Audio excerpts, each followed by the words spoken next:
Le Nouvel Esprit Public, Philippe Meyer, bonjour.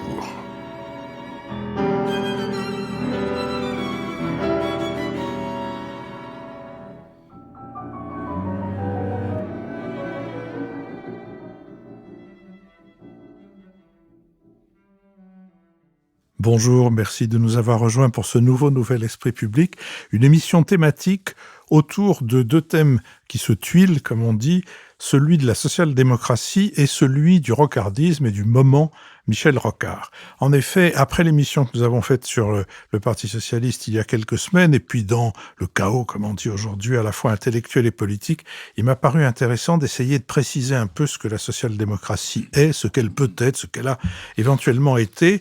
C'est la raison pour laquelle je remercie mes invités d'avoir accepté d'être autour de cette table. Et je commence par ordre de seniorité. Michel Vinocq, connu de nos auditeurs, historien, éditeur, fondateur et directeur de la revue L'Histoire, coprésident de la mission sur l'avenir des institutions avec Claude Bartholone, qui était président de l'Assemblée nationale, et bien sûr professeur au lycée Hoche, à Versailles, mais aussi à l'université de Vincennes et à Sciences Po. Éric Lombard, d'abord banquier, très mêlé au gouvernement Rocard, comme conseiller technique, cabinet du porte-parole du gouvernement, Louis Le Pinsec, et aujourd'hui directeur général de la Caisse des dépôts et consignations, membre des GRAC, toujours membre des GRAC. Plus maintenant. Bon, mais enfin proche des GRAC pendant le moment où la réserve ne s'imposait pas, et même trésorier, je crois d'ailleurs, à un moment donné, non ? Bon. Et je signale au passage, parce que c'est une rareté qui mérite d'être signalée, que vous êtes HEC et pas ENA. Et puis enfin, le plus jeune, Laurent Berger, de formation historien, avec un mémoire de maîtrise sur l'épiscopat nantais de Monseigneur Villepelé, évêque de Nantes pendant près de 30 ans et sauveur d'une cinquantaine d'otages au début de la guerre, arrachés aux Allemands. Vous avez été formé militant au point de vue du militantisme à la JOC, vous en avez été le secrétaire général, et puis vous avez été secrétaire général de la CFDT, jusqu'à quelque temps où vous avez quitté de votre plein gré cette centrale syndicale pour devenir directeur de l'Institut mutualiste pour l'environnement et la solidarité. Vous êtes aussi éditeur. Éditeur depuis peu, mais d'une collection intitulée « La Société du Compromis » aux éditions de l'Aube. Donc, je vous remercie d'avoir accepté mon invitation et je vous propose que nous essayions d'éclairer la notion de social-démocratie et que nous le faisions aussi à la lumière du moment Rocard. La notion de social-démocratie fait l'objet de plusieurs interprétations contradictoires. Dans son acception large, le concept renvoie à une forme d'organisation politique qui trouve son origine dans les pays scandinaves et dont l'essence, la nature, serait d'accepter le cadre de l'économie de marché tout en mettant l'accent sur la redistribution des richesses. Dans un sens plus étroit et plus polémique, le terme est assimilé au social-libéralisme et utilisé pour anathématiser une vision politique qui, sous couvert de défendre les travailleurs, se préoccuperait surtout de ne pas déranger les plus riches. En France, où il n'existe pas de parti se réclamant de la social-démocratie, cette ambiguïté est accentuée par l'attitude du Parti socialiste, au sein duquel l'héritage de la deuxième gauche ne cesse de faire débat. Si donc le concept de social-démocratie reste à préciser, l'un des hommes politiques s'en étant réclamé le plus est Michel Rocard, Premier ministre de 1988 à 1991. On lui doit notamment les accords de Matignon sur la Nouvelle-Calédonie, la mise en place du revenu minimum d'insertion ou encore la contribution sociale généralisée. Son passage à Matignon est marqué par une attention portée à l'économie sociale et solidaire, aux négociations avec les syndicats et par la mise en place d'un nouveau contrat social reposant sur 3 piliers, réorganisation et décentralisation des conditions de travail, hausse maîtrisée des salaires, c'est-à-dire politique des revenus, attention portée à la formation continue des salariés. En creux transparaît ainsi dans son bilan une attention à la négociation et au compromis, ainsi qu'une tentative de décentraliser les relations économiques aussi bien que l'administration de l'État. Dans Le Cœur à l'ouvrage, publié en 1987, il écrit que dès l'instant qu'une force de gauche a des convictions communes assez fortes pour ne devoir son identité qu'à elle-même et assez de puissance pour entraîner dans son sillage la mouvance communiste sans en dépendre, elle peut gagner et se révéler efficace et rayonnante. Fin de citation. D'emblée, sont ainsi posés 2 prérequis à toute victoire de la gauche, qu'elle soit unie, mais que cette union soit sous le leadership d'un parti non communiste, c'est-à-dire essentiellement ouvert au compromis. Nous nous interrogerons donc tout autant sur ce que signifie le concept de social-démocratie, sur sa conception de l'État, que sur son rapport avec sa gauche et sur sa vision des relations sociales. Mais d'abord, je voudrais vous demander à chacun de partager quelque chose qui vous concerne particulièrement ou que vous retenez particulièrement à propos de Michel Rocard. Michel Vidocq. Personnellement, je suis de la génération de Mendès.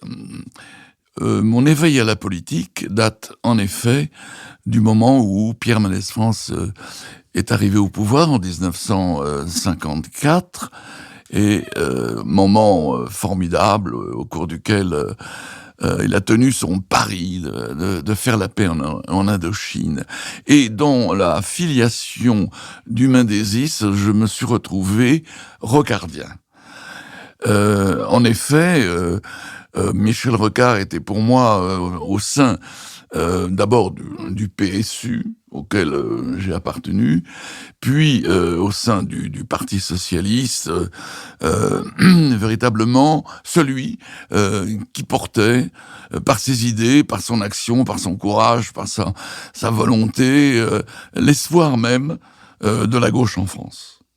Et je lui suis toujours resté fidèle en idée, tout en observant ces variations théoriques, disons, dont nous allons reparler certainement. Éric Lombard. Le grand souvenir que j'ai de Michel Rocard et qui a construit mon engagement politique, c'est son discours à la suite de la défaite de la gauche aux législatives de 1978, où il a dit « il n'y a pas de fatalité à la défaite de la gauche ». Et à partir de ce moment-là, je me suis engagé derrière lui, et notamment cet engagement a pris une forme beaucoup plus active, quand en 1985, il a démissionné du ministère de l'Agriculture parce que François Mitterrand introduisait la proportionnelle qui allait faire rentrer à l'époque le Front National à l'Assemblée nationale. Et pendant 3 ans, nous avons préparé en fait ce qui était au départ une campagne présidentielle, 3 ans de travail, mais qui a permis de préparer son mandat à Matignon puisque nous avions tous les projets de loi, toutes les idées qui étaient là. Et le sujet dont j'aimerais parler au début de cette émission, en fait, c'est une méthode de gouvernement, parce que cette méthode de gouvernement, elle nous manque terriblement aujourd'hui. Et cette méthode, elle est extrêmement simple. Elle part d'abord du parler vrai, c'est comme ça qu'il l'a écrit dans un de ses livres, c'est-à-dire dire les choses telles qu'elles sont. Et pour parler vrai, il faut aussi écouter, et donc une écoute très large et une expertise. Et partant des faits et du dialogue avec l'ensemble des parties prenantes, et notamment les syndicats, et aussi les partis politiques largement, arriver à une négociation, et comme il le dit dans le livre Le cœur à l'ouvrage, la négociation, c'est le contraire de la guerre. Et c'est comme ça qu'il a réussi à forger des compromis.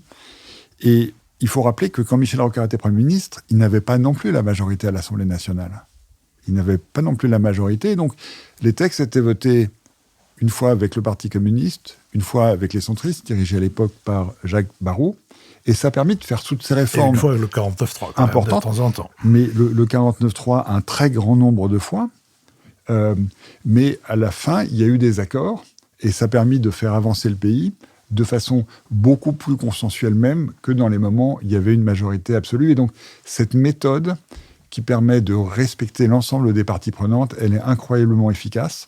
Et elle fait qu'on garde encore aujourd'hui la mémoire de son action, comme on garde celle de l'action de Pierre Mendès France. Laurent Berger. Moi, je suis d'une génération qui n'a pas connu, quand j'étais en exercice à la CFDT, en responsabilité, le mandat de Michel Rocard, mais sa proximité historique avec la CFDT faisait que quand on était secrétaire général, il était évident qu'on prenne contact avec Michel et qu'on l'invite à intervenir. On l'a fait intervenir plusieurs fois et on l'invite à déjeuner régulièrement, plutôt évidemment dans la dernière partie de sa vie. Et moi, ce qui m'avait frappé lors de notre première rencontre en tête-à-tête, c'était qu'il s'intéressait réellement à ce que travaillait la CFDT, à ce que nous portions comme proposition, à ce que nous devenions, y compris dans le rapport avec l'organisation concurrente d'une certaine manière qui était la CGT, et dans une période où on était encore deuxième. On n'avait pas encore pris le lead du mouvement syndical français. Et il était extrêmement marquant du fait qu'il était intéressé par les idées que nous portions et pas par le fait, comme trop de politiques, de comment nous pourrions être utiles à un parti politique. C'est-à-dire intéressé par les propositions ayant trait aux travailleurs. Et j'ai une autre anecdote concernant Michel Rocard. Nous l'avions fait intervenir dans des programmes de formation que nous faisions pour des jeunes militants, pour les faire accéder aux responsabilités et les former, comme le fait la CFDT encore aujourd'hui. Il devait intervenir, il était venu pour intervenir à 11h. Il avait 1h30 d'intervention. Il a fallu le faire taire à 14h. Et personne dans la salle n'avait envie qu'il ne s'arrête. Et il était déjà un vieil homme, et il avait passionné, parce qu'il avait raconté effectivement les épisodes qu'il avait vécus à la tête du gouvernement, mais il avait aussi raconté ce sur quoi on va sans doute creuser, c'est-à-dire la vraie social-démocratie au sens où on l'entend, c'est-à-dire une méthode de gouvernement, effectivement, une méthode démocratique d'une certaine manière, plus que seulement que de gouvernement par une considération des corps intermédiaires. Et ça avait passionné. Alors, bien entendu, la conversation est libre, chacun peut poser des questions à chacun, mais je commence en vous demandant, Michel Vinocq, pourquoi il n'y a pas de social-démocratie en France ? Effectivement, la France n'a jamais connu de social-démocratie, et pour une raison qui remonte très loin.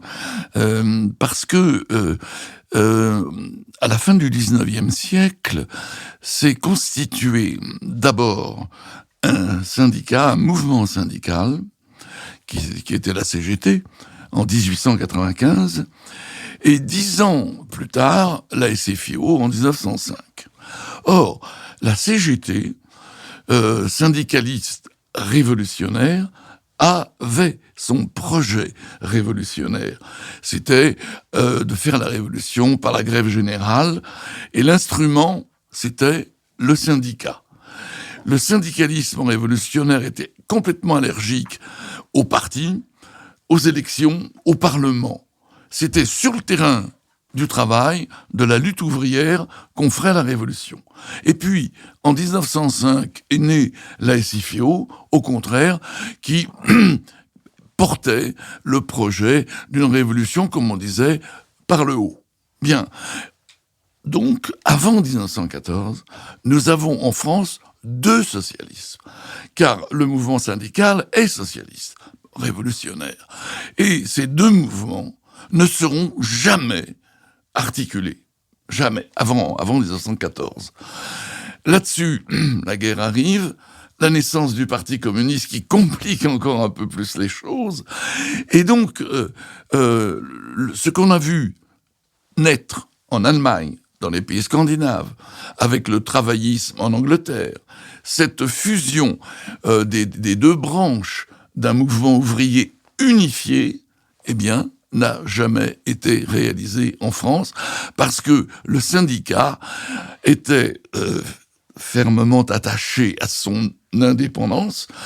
La charte d'Amiens de 1906 le dit et le proclame, mais non seulement une indépendance structurelle, mais une indépendance, je dirais, idéologique, puisque, je l'ai dit, la CGT visait à ce moment-là de faire la révolution elle-même sans avoir à s'occuper du parti. Voilà donc des raisons qui font que quand on parle de social-démocratie en France, c'est approximatif. On veut dire peut-être le socialisme réformiste, mais certainement pas la social-démocratie telle qu'elle a existé en Allemagne, en Suède, ou le travaillisme en Angleterre, cette unité d'un mouvement ouvrier qui, en France, n'a jamais eu lieu. Laurent Berger, combien de temps est resté présente ce poids qui prend diverses formes, y compris celui de se demander toujours si on est assez à gauche, enfin, si on donne suffisamment de gages à ce qui est à gauche de soi-même. À quel moment pensez-vous que le syndicalisme se soit délivré de cette obsession ? D'abord, moi je veux compléter, et je suis tout à fait d'accord avec Michel Vinocq, ce qui a joué aussi, c'est que le syndicalisme par rapport à d'autres pays européens, il s'est constitué sur une base révolutionnaire, et lorsqu'il a travaillé avec un parti politique, c'était la CGT, avec le Parti communiste et qui n'était pas sur une logique de coopération, c'était une logique de, sinon de tutelle, en tout cas d'emprise assez forte du parti sur l'organisation syndicale. Je ne saurais pas le dater, mais moi, je peux vous raconter des anecdotes. Lorsque j'étais un jeune militant syndical à Saint-Nazaire, la CGT appelait à une journée de mobilisation et on avait des militants qui venaient nous voir en disant « Pourquoi la CFDT n'appelle pas ?» On a commencé à s'émanciper de cette approche-là lorsqu'on a considéré, c'était dit tout à l'heure que Michel Rocard disait qu'il fallait être solide sur ses convictions, avoir des idées, avoir des propositions et s'affranchir d'une certaine manière de regarder sur sa gauche si on était suffisamment pur ou autre. Et moi, je crois que le mouvement, il s'est fait dans les 15-20 dernières années à la CFDT, lorsqu'on a été capable de s'émanciper par des prises de position. Et lorsque on a fini par considérer que si on pensait qu'on avait raison, eh bien, l'espèce de simili-pureté qui était soi-disant réclamée, c'est-à-dire il y a toujours quelqu'un de plus à gauche que moi, ça ne nous a pas empêché de vivre. Le jour où les militants, parce que c'est pas qu'une question de dirigeants, c'est une question de militants, de force vive des organisations, lorsqu'ils considèrent que ce qu'ils portent est juste et conforme à ce que sont leurs combats, eh bien, on peut s'émanciper. Et force est de constater que dans le syndicalisme, ça a fonctionné, là où en politique, ça a moins fonctionné. Éric Lombard, ça a moins fonctionné en politique. Ça a moins fonctionné en politique parce que le rêve de la gauche française, c'est le rêve d'une économie sans économie de marché, de la rupture avec le capitalisme, comme on a dit à plusieurs étapes. Et on le voit encore d'ailleurs dans les divisions à l'intérieur du nouveau Front populaire aujourd'hui. Et dans les étapes récentes où la gauche a été au pouvoir, les premières années de François Mitterrand ont été consacrées à la rupture avec le capitalisme. Et c'est cet échec qui a permis une évolution et qui a amené Michel Rocard au pouvoir. Le début du mandat de François Hollande a échoué relativement à cause de ça. C'est pour ça qu'il n'y a pas pu avoir de deuxième mandat. Le seul qui a tout de suite été dans le compromis entre l'économie de marché et les idéaux de la gauche, c'est Lionel Jospin, dont le mandat de 5 ans a été un succès politique, même s'il n'était pas couronné par son élection, et un succès économique. Et la gauche réussit au pouvoir quand elle garde ses idéaux, mais en assumant l'économie de marché, qui est le bain dans lequel nous sommes immergés et dont personne n'a réussi à sortir, ni même la Chine communiste, qui a commencé à avoir des résultats économiques quand elle a intégré, sous l'égide du Parti communiste chinois, l'économie de marché. Et cette rupture, elle n'est toujours pas traitée dans la vie politique à gauche en France. Et c'est ce qui explique que la gauche ait tant de mal à atteindre le pouvoir. C'était bien documenté dans le livre de Bergogneau et Grimbert, Le long remords du pouvoir, qui fait que la gauche a une sorte de réticence à accéder au pouvoir, parce qu'accéder au pouvoir, c'est la nécessité du compromis et la nécessité de tirer le meilleur de l'économie de marché. Ce qui peut se faire malgré tout, et c'est ce qu'a fait Michel Rocard. Sous le mandat de Michel Rocard, il y a eu de la croissance, il y a eu du pouvoir d'achat, il y a eu plus de liberté individuelle, il y a eu des droits syndicaux, des droits à la formation. Et donc, cette synthèse, elle est possible. Pour moi, c'est ça la social-démocratie, mais elle nécessite une unité de la gauche qui n'est que rarement constituée. Laurent Berger. Un fait qui m'avait marqué lorsque j'étais en responsabilité, pour illustrer ce que vient de dire Éric. Je ne sais pas si vous vous rappelez, il y a une dizaine d'années, 10-12 peut-être, un débat totalement stérile, mais qui avait pris un peu d'ampleur médiatique pendant un moment, c'était « faut-il aimer ou non l'entreprise ?» Et à gauche, ça avait déchiré au sein des équipes de François Hollande et des parlementaires du PS, ça avait déchiré.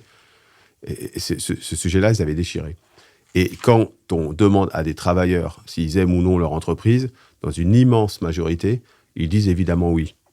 Et donc, ça marque une forme de déconnexion avec l'économie qui s'est marquée à gauche de façon extrêmement importante. Et donc, moi, je crois que y a une forme d'incapacité à considérer le travail. Moi, je pense que la gauche française n'a jamais été travailliste. Elle n'a jamais, finalement, suffisamment pris en compte la question du travail. Et quand vous avez une approche en voulant, soi-disant, être le parti des travailleurs, mais que vous ne travaillez ni sur leur émancipation à travers le travail et la formation professionnelle, ni sur une vision positive du travail, mais en le considérant comme quelque chose qu'il faudrait combattre, ou en tout cas dont il faudrait se tenir à distance parce qu'on n'est pas capable de le théoriser et pas capable de faire des propositions concrètes pour l'améliorer, vous ne pouvez pas être social-démocrate. Vous ne pouvez pas être franchement social-démocrate parce que vous laissez tout un pan de la vie concrète des citoyens de côté. Michel Vinocq. Je voudrais revenir un tout petit peu sur la définition de la social-démocratie qui a évolué. Car lorsque, au départ, elle a été un mouvement ouvrier unifié, et d'abord en Allemagne, c'était le grand modèle, elle n'était pas ce que nous appelons aujourd'hui social-démocrate, elle était marxiste.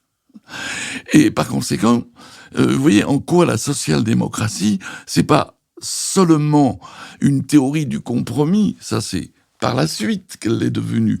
Au départ, elle pouvait être marxiste. Bien, alors, ce n'est que lorsque les socialistes, les sociodémocrates en Allemagne, dans la République de Weimar, en France, le Parti socialiste avec le Front populaire, lorsque les socialistes ont été amenés à gouverner ou à participer à un gouvernement, à ce moment-là, la social-démocratie a pris un autre sens. Et à mon avis, le meilleur sens que je connaisse, dans le sens qu'on lui donne aujourd'hui, c'est la formule de Michel Rocard, précisément, une société solidaire dans une économie de marché. Je crois que c'est le meilleur résumé du projet qu'ensemble nous bâtissons. Une économie de marché parce que l'économie administrée a partout fait faillite, parce que la compétition, c'est la vie, et qu'il n'y a pas de progrès collectif sans initiative et sans entrepreneurs, une société solidaire, parce que le marché sans règles, c'est la jungle, que la compétition sans bornes, c'est l'exclusion, et parce que le progrès sans valeur se retourne contre l'homme qui l'a suscité. C'était en 1991, au congrès du Parti socialiste de Cachan, à un moment où l'on a pu penser que derrière Michel Rocard, le PS allait devenir effectivement un parti social-démocrate. Éric Lombard.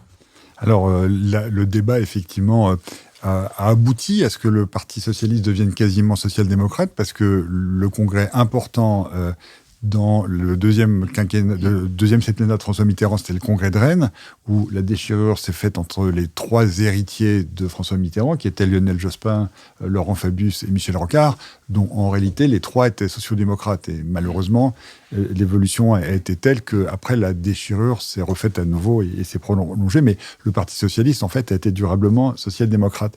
Je voudrais ajouter une autre dimension à côté de la dimension économique qui me paraît absolument essentielle à la social-démocratie et que Michel Rocard a portée, c'est la question de la décentralisation.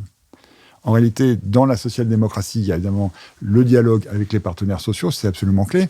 Mais Michel Rocard a aussi commencé son parcours quand il était haut fonctionnaire par un livre sur décoloniser la province. Décoloniser la France.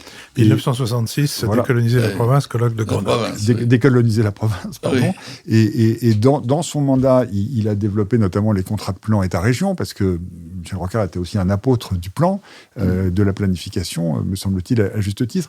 Et l'idée de donner plus l'initiative au territoire, aux élus locaux, est quelque chose d'extrêmement porteur, qui fonctionne d'ailleurs très très bien, même si c'est tout à fait contraire à tous les réflexes français, qui, depuis le début des Capétiens, est centralisateur et ne fait pas confiance précisément à la province. Et cette dimension, elle est elle aussi porteuse de liberté, parce qu'en fait, c'est des provinces, des territoires que viennent l'autonomie, l'initiative. Et c'est quelque chose qui a été porté de façon très forte. Et c'est une dimension que je pense qu'il ne faut pas oublier. Au congrès de Nantes, lorsque Michel Rocard fait son discours sur les deux gauches, les deux traditions, il met en avant précisément la décentralisation, alors que les autres, c'est le tout État. Mais malheureusement, il est en minorité. C'est très intéressant l'échange qu'il y a, parce que il avait une conception du renvoi à la responsabilité et du renvoi à la responsabilité dans une notion de subsidiarité. Et c'est ce qu'il faisait avec les organisations syndicales, avec les organisations patronales, en renvoyant de la responsabilité. Et c'est ça, cette conception de décentralisation. Parce qu'il existe d'autres conceptions de la décentralisation en mettant sous contrainte, d'une certaine manière, les acteurs. Il y avait une forme c'est en cela où, de mon point de vue, il y avait une conception démocratique profonde. Et puis, c'était en lien avec une deuxième particularité, en tout cas moi que je considère être portée par Michel Rocard, c'est le rapport à la complexité. Le rapport, moi, ce que j'appelle l'épaisseur de la société. C'est-à-dire que on peut avoir de profondes convictions et il en faut. On peut avoir une vision de la société et il en faut. Il faut tenir compte de cette épaisseur de la société, de la complexité qui met les choix en tension. Et quand on a cette conception-là, souvent, ça va avec le courage qui va avec. C'est ce qu'il a fait sur la CSG quand il était question de trouver d'autres sources de financement qui soient plus justes pour faire vivre notre vision du rôle de la puissance publique et des services publics. Et de la protection sociale particulièrement également. Et donc, moi, je crois que c'est ça aussi. En fait, c'est une sorte de sortie des facilités, sortie des slogans. Et c'est ça qui était intéressant. Et c'est ça qui, parfois, à gauche, n'est pas bien vécu. Parce que le slogan, il a ceci de particulier, c'est qu'il est évidemment extrêmement réducteur, il ne tient pas compte de la complexité, mais il permet d'être hyper confortable. Parce que le slogan, rien que le slogan, et toute comparaison avec la période que nous vivons actuellement, est pas un hasard. Alors, et c'est ça que lui, il mettait en avant. Il avait une pensée un peu complexe. Et moi, quand je pense à lui, je pense à Edmond Maire.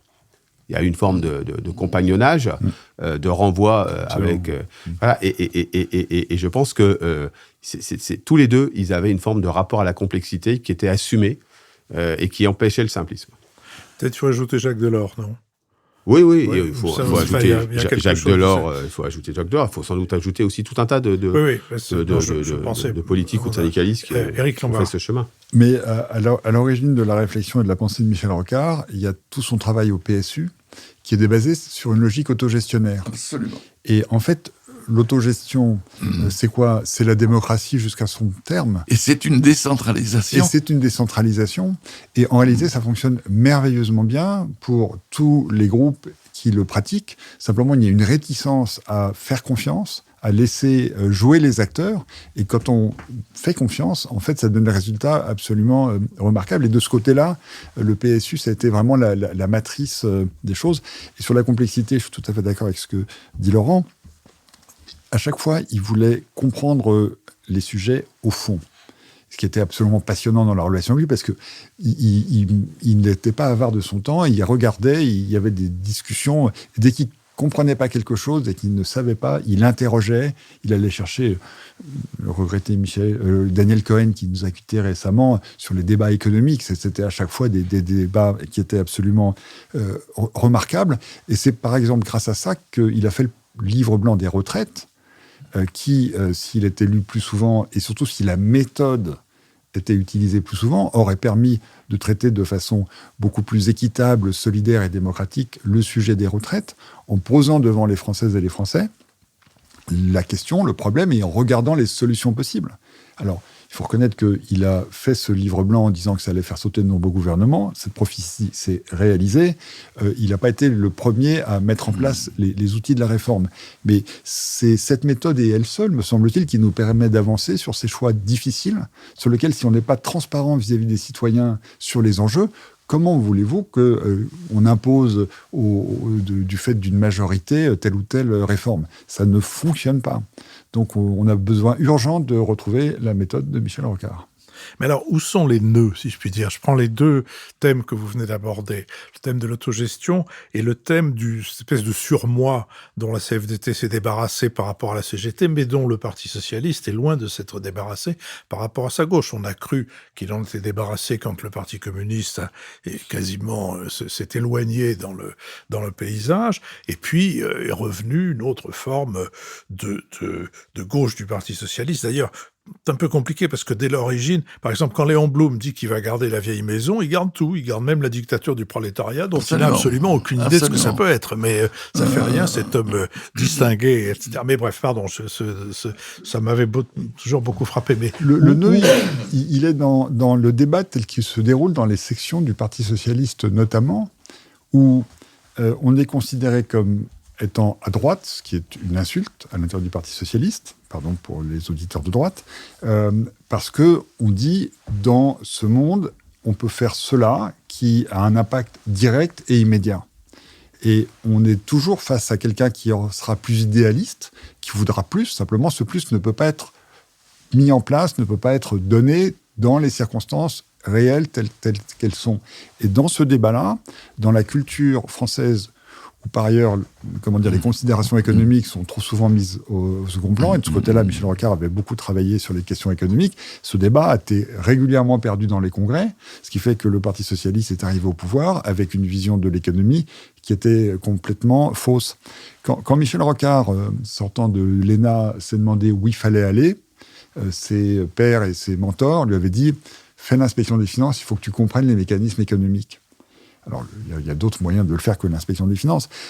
Mais cette compréhension et cette prise en compte des mécanismes économiques, elle est critiquée dans le débat encore aujourd'hui avec les acteurs de gauche, alors que, encore une fois, c'est la base du réel qu'on se coltine, y compris quand on dirige une centrale syndicale, cher Laurent, me semble-t-il. Oui, je pourrais ajouter que la formation économique n'est peut-être pas le point fort de la formation des journalistes. Laurent Berger. Moi, je crois que c'est le travail intellectuel, qui permet à une organisation d'être droite dans ses bottes et de poursuivre son chemin. Et ce travail intellectuel, il a existé au PS à un moment donné, forcément, et notamment il y avait du débat dans les sections, et puis un jour, le débat dans les sections s'est résumé petit à petit à une course de chevaux. Pour qui, en gros, quel va être le mieux placé pour être le premier secrétaire, etc. Ça a travaillé. Éric parlait tout à l'heure de cette période gouvernée par Lionel Jospin. Il y avait eu du travail en amont. Il y a eu des propositions, il y a eu des choses de fait. On était d'accord, pas d'accord, c'est pas le sujet. Il y avait des choses. Et puis, il y a eu à un moment donné, il y a eu un effondrement en termes de travail.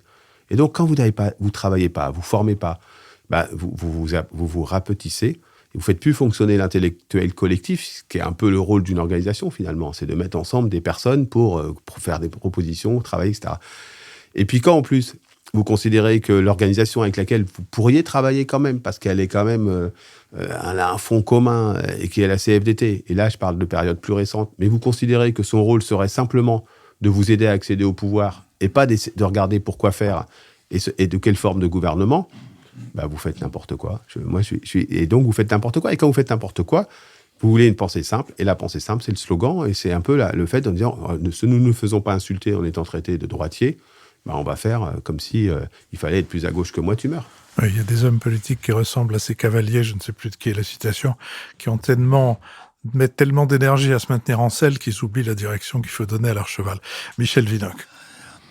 Oui, puisque je fais un peu l'historien, ce qui me frappe, c'est la continuité dans l'histoire du Parti socialiste de la présence d'une extrême gauche du parti, qui est absolument allergique à gouverner, au compromis, etc.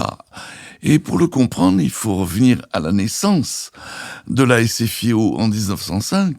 Sur quelle base la SFIO s'est fondée ? Sur la base de la lutte des classes, de la Révolution, et sur l'interdiction à tout socialiste de participer à un gouvernement bourgeois.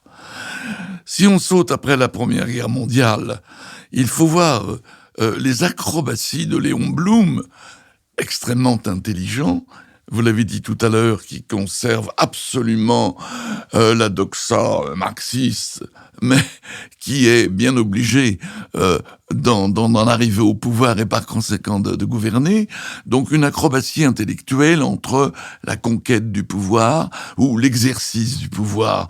Nous, socialistes, admettons, nous pouvons peut-être, dans l'état actuel des choses, puisque nous sommes arrivés en tête, avoir l'exercice du pouvoir. Enfin, vous voyez, il y a toute une réflexion comme ça, intellectuelle, pour se justifier. Voilà, se justifier de gouverner.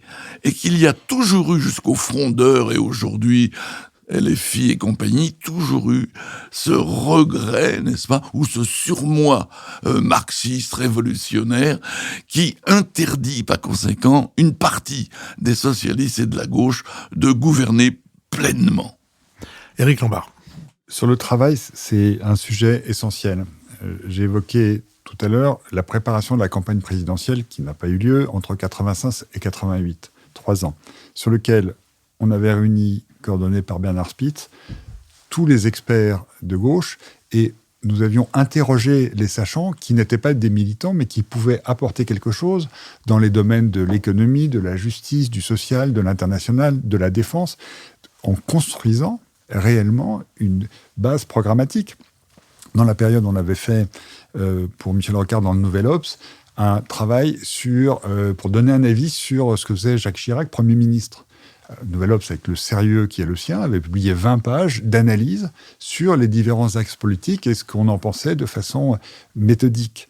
Et ce travail intellectuel qui, pour moi, est essentiel dans la construction politique, malheureusement, il se fait encore aujourd'hui dans certains partis, mais pas dans tous. Et dans la dernière campagne présidentielle, en regardant qui pouvait, par exemple, s'intéresser à l'expertise de la Caisse des dépôts en matière de logement social, d'aménagement du territoire, etc. On a cherché des interlocuteurs. Je n'aurais pas cruauté de dire chez qui on en a trouvé. On n'en a pas trouvé beaucoup. Et le seul appel que j'ai eu, c'est un ou une candidate, je ne préciserai pas, qui m'avait invité pour un débat sur la cause animale, qui est effectivement, comme chacun sait, la spécialité de la Caisse des dépôts. Et donc cette pauvreté de la réflexion de fond, argumentée, débattue avec des scientifiques, avec des intellectuels, avec des sachants, c'est une des raisons des difficultés qu'on a dans la pratique politique. Parce que, évidemment, du coup, les personnes qui arrivent en responsabilité manquent un peu d'idées pour avancer. Laurent Berger. Il y a aussi une autre particularité par rapport à ce qui s'est passé ailleurs en Europe. Moi, j'ai été le président de la Confédération européenne des syndicats pendant 4 ans. C'est que les ouvriers, les personnes les plus modestes, ont été cantonnés à un rôle subalterne dans le Parti socialiste. Ça s'est vu à différentes élections, y compris après les assises du socialisme, où il y avait quand même une contribution des travailleurs à travers la CFDT. Et moi, je me rappelle, même en étant enfant, être dans une famille de militants sédétistes qui participaient à mettre des tracts dans les boîtes aux lettres au moment des campagnes électorales en 80, etc. Mais les postes de responsabilité, ils étaient occupés par des gens qui n'étaient pas ouvriers. Et qui n'étaient pas... Et donc, y compris quand ils ont eu... Il y a eu quelques exemples, heureusement, mais qui n'étaient pas forcément après des députés, qui n'étaient pas forcément après des ministres, etc. Et quand vous regardez ce qui s'est passé ailleurs en Europe, bah, c'est pas ça. C'est pas ça. Il y a eu encore récemment un premier ministre suédois qui est un ancien ouvrier sidérurgiste. Vous avez eu des ministres du Travail en Allemagne qui étaient des anciens ouvriers, etc. Non, ça n'a pas été le cas. Et donc, je dis ça, c'est pas pour dire qu'il faudrait avoir une répartition extrêmement fine. Je dis que vous vous déconnectez d'une partie de la réalité. Et quand vous vous déconnectez d'une partie de la réalité, vous vous déconnectez de la capacité de nuance. Parce que quand vous fantasmez le monde tel qu'il devrait être et pas le regarder tel qu'il est, et ce que sont les aspirations des uns et des autres, et les tensions, encore une fois, qui traversent la société, vous n'êtes pas en capacité de finalement proposer quelque chose qui soit ferme sur les idéaux, sur la vision, sur même une forme d'utopie en termes de société, mais qui soit basé sur la réalité et qui trouve le chemin pour renvoyer de la responsabilité. Et moi, je crois vraiment que c'est clair. Et je l'ai vécu dans mon mandat de responsable syndical national, comme secrétaire général de la CFDT, plusieurs fois. Ce sentiment qu'on pouvait être vu comme une force d'appoint, on pouvait être vu comme une force intellectuelle au moment où la gauche, notamment réformiste, ne travaillait plus suffisamment, mais jamais comme étant suffisamment capable, pas forcément nous, individuellement, mais tel ou tel, capable de prendre de participer, y compris à cette méthode à une méthode de gouvernement. Et ça, c'est fondamental. Je pense qu'il y a un éloignement qui s'est opéré avec une forme de réalité. Alors là, ça, c'est du pain béni pour une forme de radicalité de la parole. Oui, le Parti socialiste, il faut dire, n'a jamais eu une base ouvrière très importante, précisément parce que c'était pas un parti social-démocrate. Il a été un parti de fonctionnaires, de classe moyenne. Alors, il y a quelques départements, notamment dans le Nord, évidemment, dans le Nord et le Pas-de-Calais. Là, il y avait vraiment un parti ouvrier. Mais dans l'ensemble de son histoire, d'abord, l'importance du militantisme est est assez relative, n'est-ce pas? C'est pas un grand parti ouvrier comme le Parti social-démocrate allemand ou suédois, etc. Et il y a donc eu tout ce que vous dites, Laurent Berger, vient aussi de cette histoire-là, de cette coupure avec une base ouvrière.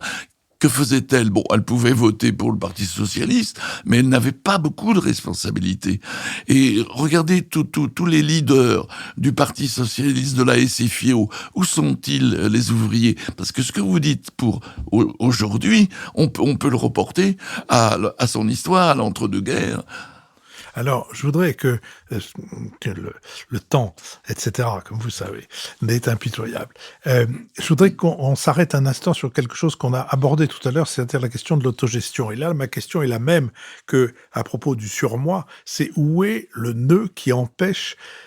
Dans le discours de Michel Rocard, je me souviens, je ne cite pas un discours en particulier, mais ses propos en général, il y avait le côté que chacun devienne l'acteur de son propre destin et que chacun soit responsable et de son propre destin et aussi de la collectivité à l'intérieur de laquelle il vit. Et d'une certaine manière, il y a une espèce d'application, si on peut dire, de ce souhait de l'autogestion.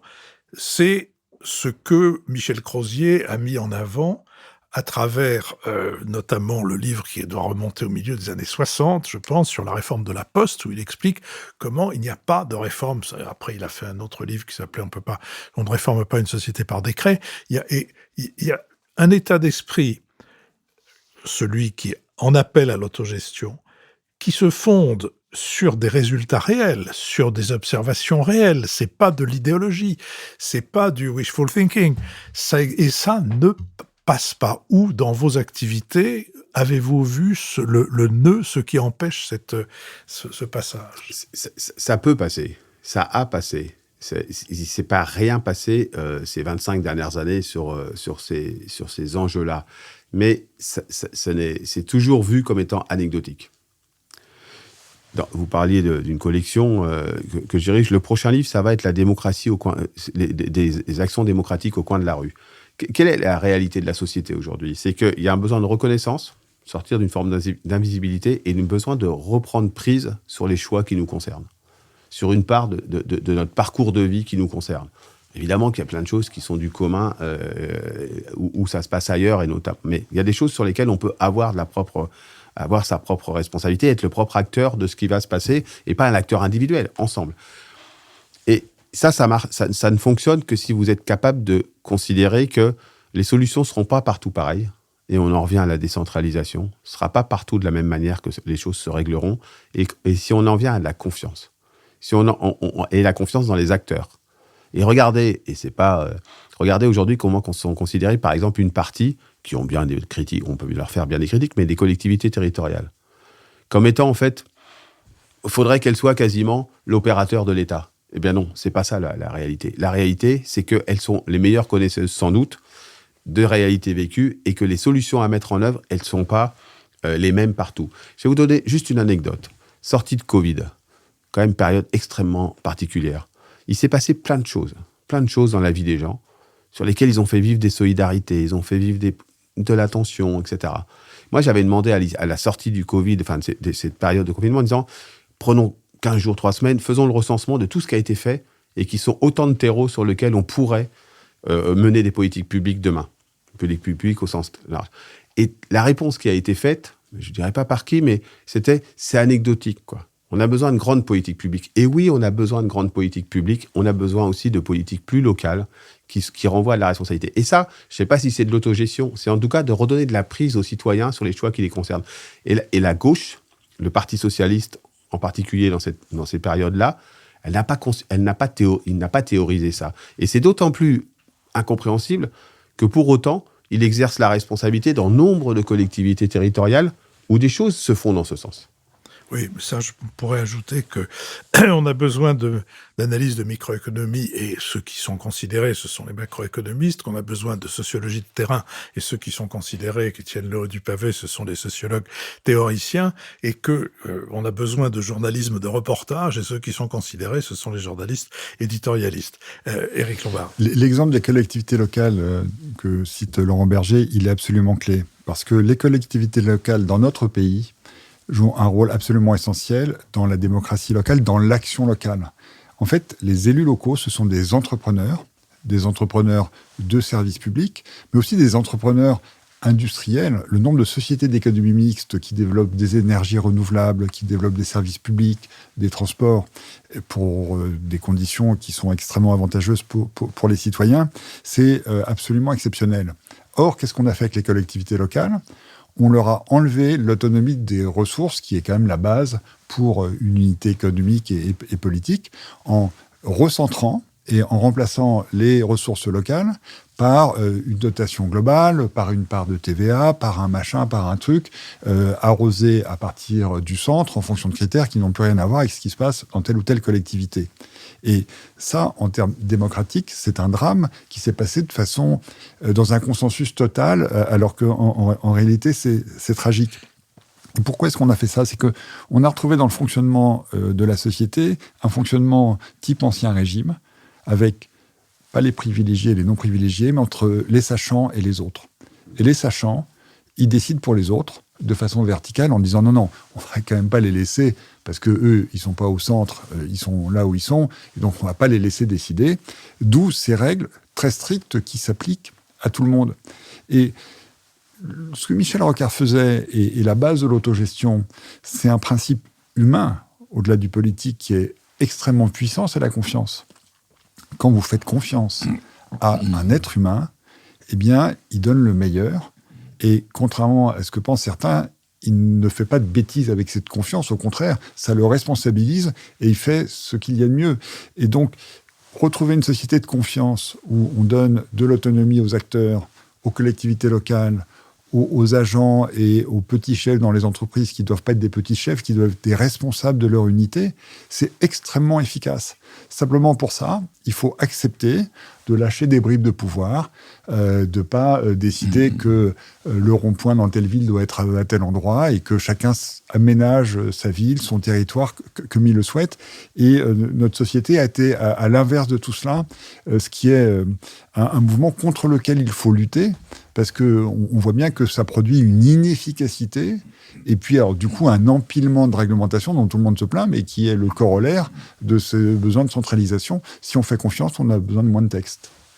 Michel Vidocq, l'histoire de l'autogestion. Ce débat m'en rappelle un grand débat qui avait lieu il y a bien longtemps, il y a plus d'un siècle, au sein du mouvement socialiste international, qui était le débat entre ce qu'on appelait depuis Proudhon le socialisme par en bas et le socialisme par en haut.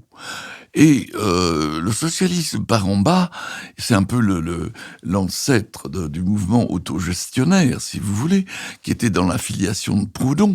C'était exactement ce que vous disiez, n'est-ce pas ? C'est-à-dire faire confiance aux gens, et que c'est en s'organisant à la base, sur les lieux de travail, de l'entreprise, etc., qu'on fera avancer le mouvement social. Et en face d'eux, vous aviez une tradition en France terriblement forte, c'est le jacobinisme.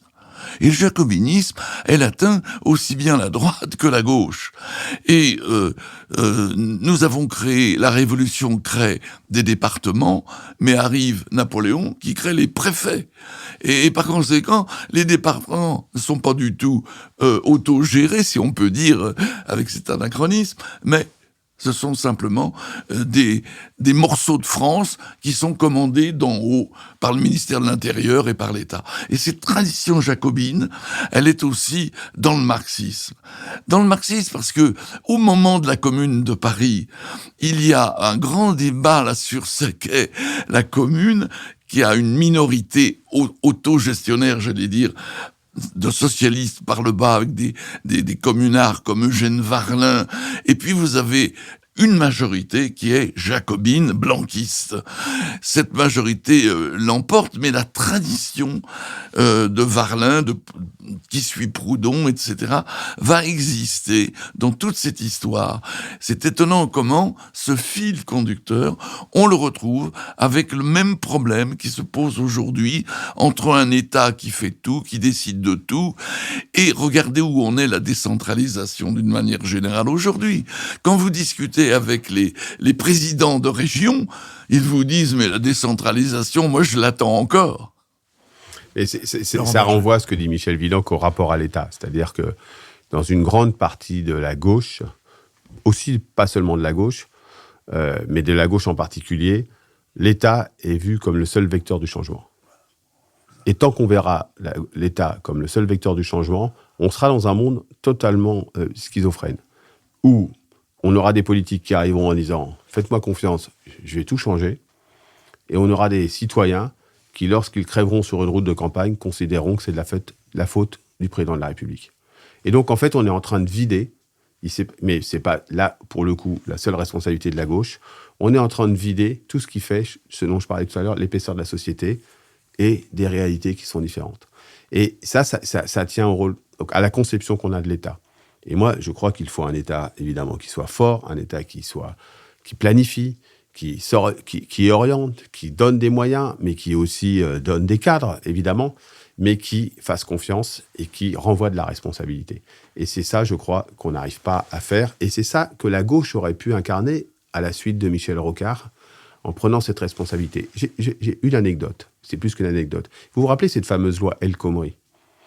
Elle était mal née parce qu'il y avait une vision assez libérale sur une partie des sujets, mais elle renvoyait de la responsabilité à la négociation d'entreprise.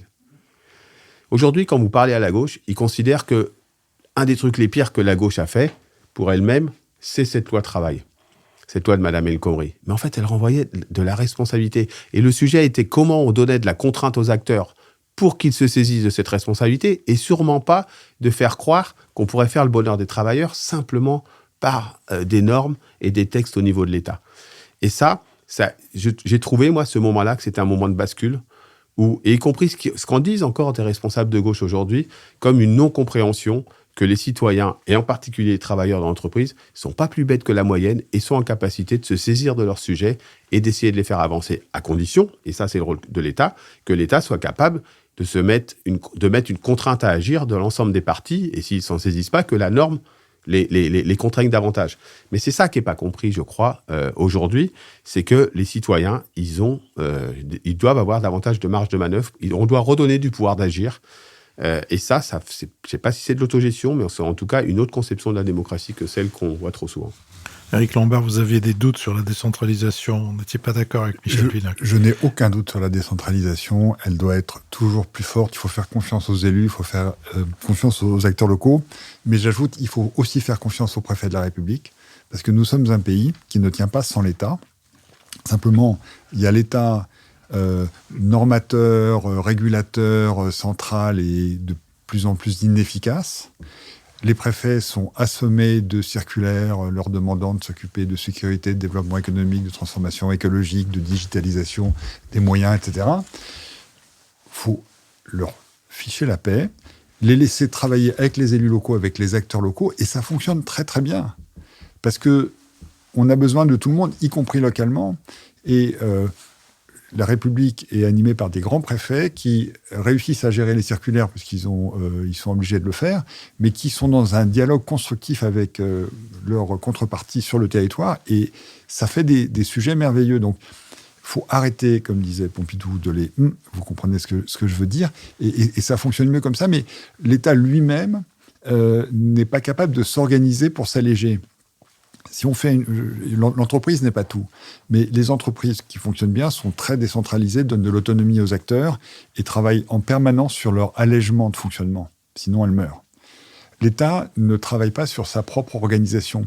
Et c'est aussi le point noir du regard pas le point noir, le point obscur du regard de la social-démocratie, qui a besoin d'un État qui fait des choses, mais qui n'a pas réfléchi sur le fonctionnement de l'État moderne, qui doit être un État lui-même beaucoup plus décentralisé, qui s'occupe de l'essentiel et pas de tout, et qui doit s'organiser, parce que quand on regarde la grande masse de personnes qui sont engagées dans les services publics, l'organisation et la direction de ces services publics, elle est en réalité améliorable, on va dire, parce que la chaîne de commandement, le rôle des uns et des autres, on l'a bien vu pendant le Covid, où on s'est rendu compte qu'il y avait des autorités indépendantes qui jouaient des rôles essentiels, mais qui n'étaient pas dans les processus de décision. Il y avait des directions qui ne parlaient pas à tel autre.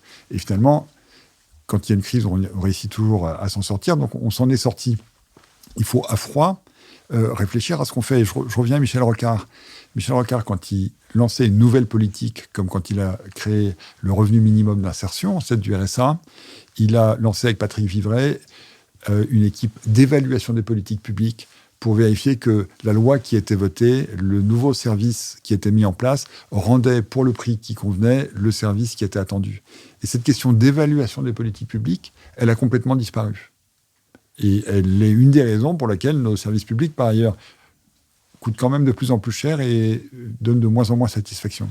Et rend malheureux une partie de ces travailleurs, Ouais. parce qu'elle ne leur redonne pas des marges d'autonomie. Ouais. C'est-à-dire que pendant le Covid, ce qui a été assez frappant, notamment dans le monde de la santé, c'est qu'on a vu évidemment des gens qui ont été extrêmement courageux, valeureux, qui ont fait leur travail, etc., avec évidemment beaucoup de crainte aussi. Mais ce qui était frappant, une fois que les périodes étaient passées, c'est qu'au moins pendant ce moment-là, on n'a pas eu des circulaires tous les matins pour nous dire ce qu'il fallait qu'on fasse. On était tellement dans l'urgence qu'on ne l'a pas fait. Et donc, en gros, on avait redonné de la confiance et de la responsabilité parce que, de toute façon, la situation ne nous permettait pas de faire autrement.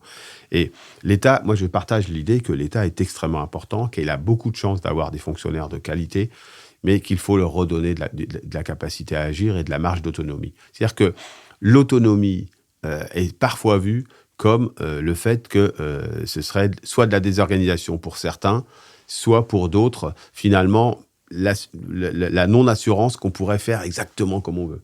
Il faut redonner des marges d'autonomie dans la société, c'est ça. Alors, je ne sais pas s'il faut aller jusqu'à l'autogestion parce qu'on en est encore loin, mais c'est ça qui redonnera de l'air et de la confiance à du commun. Et moi, je pense que pour ça, l'État, il doit davantage être un facilitateur dans certains domaines que celui qui contrôle en tout et qui doit dire exactement comment ça doit se passer.